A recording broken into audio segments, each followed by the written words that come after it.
Eu sou uma mulher movida pela palavra, uma observadora do mundo que transforma emoções em poesia. Diria que esta arte não é somente o que escrevo, é também como vejo, como sinto e como respiro a vida. Lembro-me que a poesia entrou como um silêncio na minha vida. Talvez tenha sido numa tarde solitária. A poesia veio como um sussurro e nunca mais me deixou. A descoberta da poesia tem um forte cunho familiar e também acadêmico.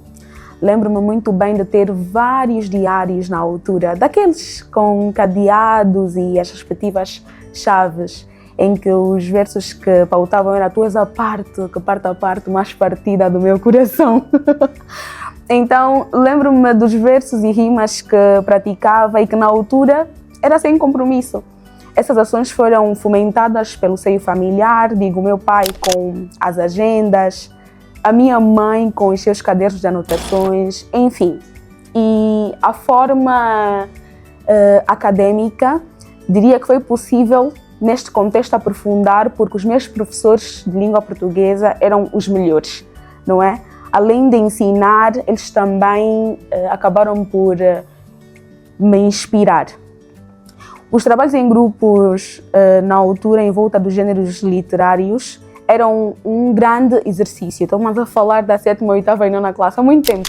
E em 2012, da trilogia de Agostinho Neto, que comporta a Sagrada Esperança, a Renúncia Impossível e Amanhecer, essa paixão decidiu sair do peito, não é? Em vista do exercício de leitura, interpretação e, por fim, a recitação.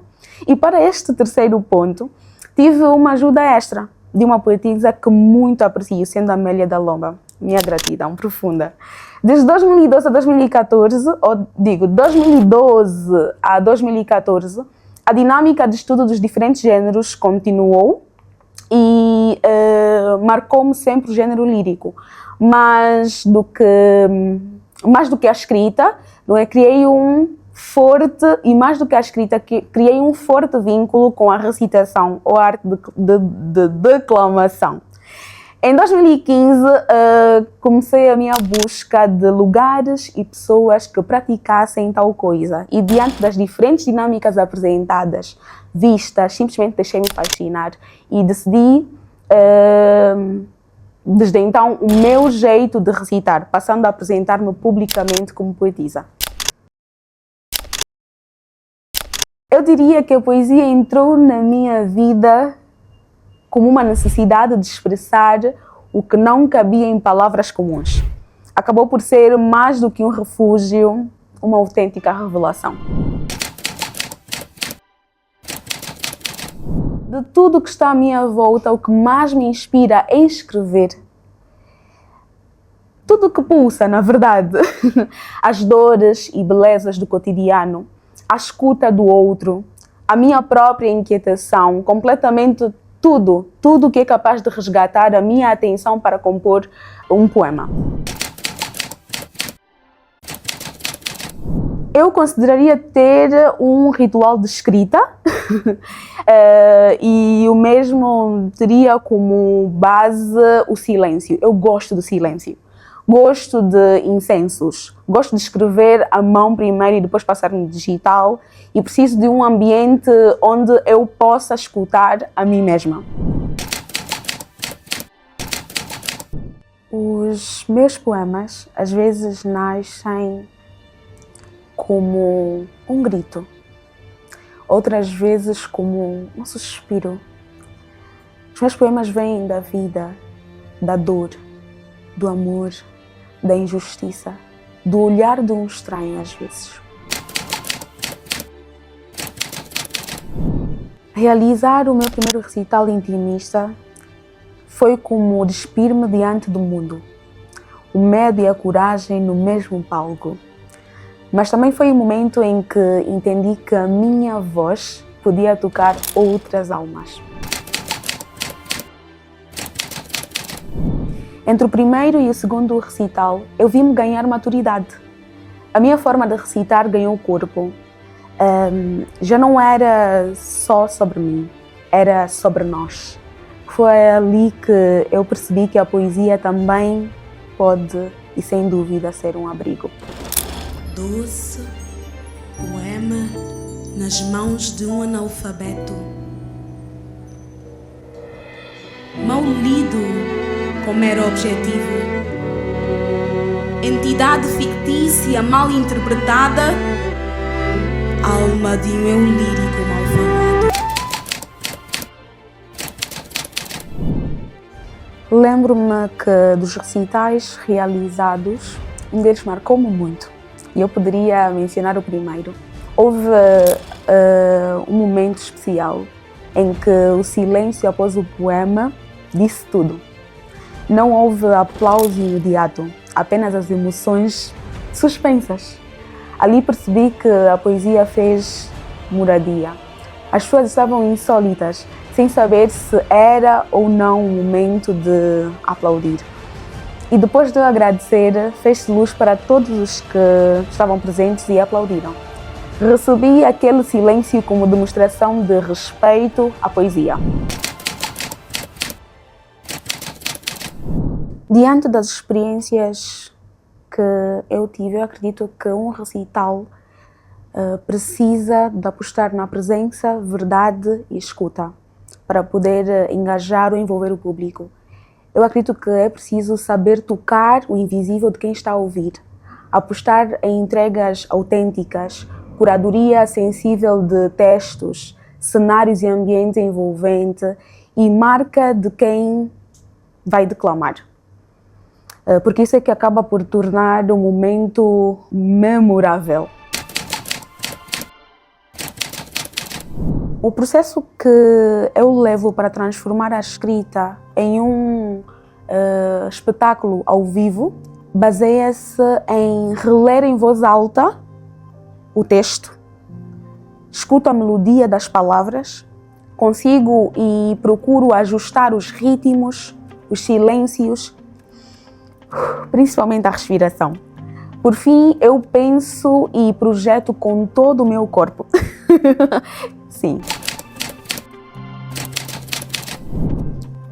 Diante desse processo todo, lembro-me de um desafio que marcou a minha vida como poetisa.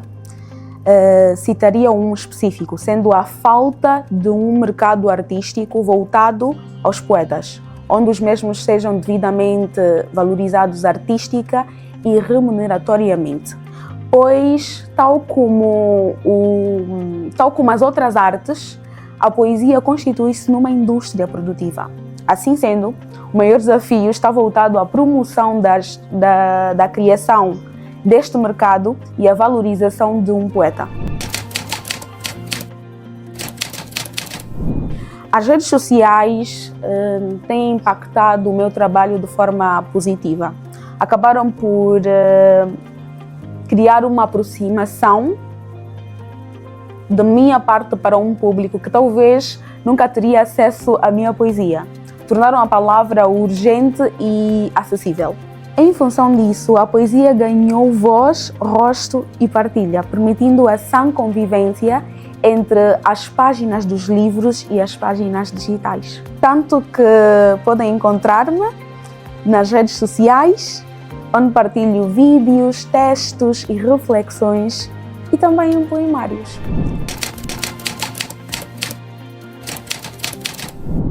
Para quem gostaria de se aventurar na poesia, eu diria o seguinte: não fique pela aventura, mergulhem. Mergulhem intencionalmente, escrevam, escutem-se,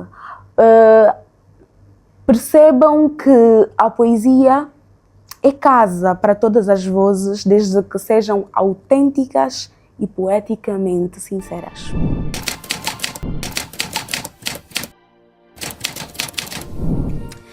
Diante de todo o meu trabalho artístico, eu gostaria de deixar uma marca. Eu gostaria que a minha poesia servisse de espelho e de farol.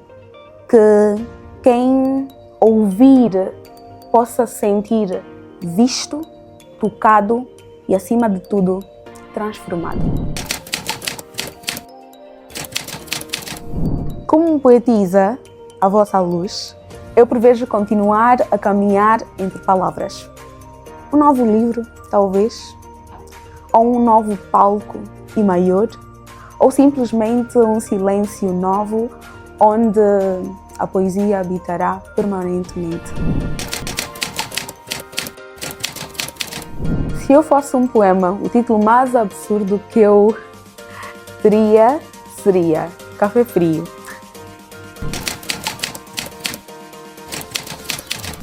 Uma das palavras que eu uso frequentemente, eu acho que devia parar de usar nos meus poemas, é a palavra infindável. De repente, nas escritas, só descrevo alguma coisa e para cá está tauas, infindável. E tudo infindável. Então seria essa palavra a ser eliminada. Eu nunca escrevi um poema para agradar alguém. E ainda bem.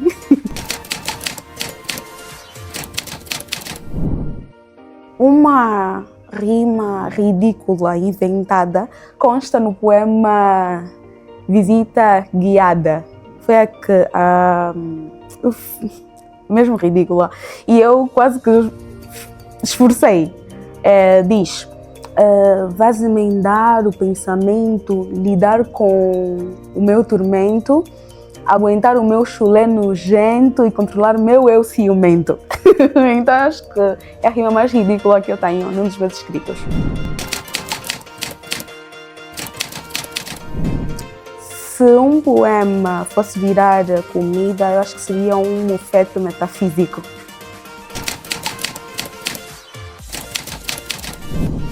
Felizmente, eu nunca fiz algo ridículo como dormir perto de um caderno para poder inspirar algum tipo de poema. Ao longo do meu percurso, eu recebi um elogio muito estranho, inteligente, uma mistura. Foi: Luzineide, tu és um livro.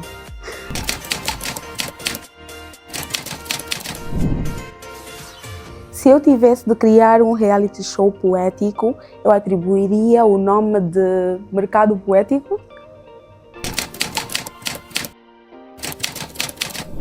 Se a poesia terminasse amanhã, eu aposto que me tornaria uma cientista poética. Seria eu a inventar a poesia.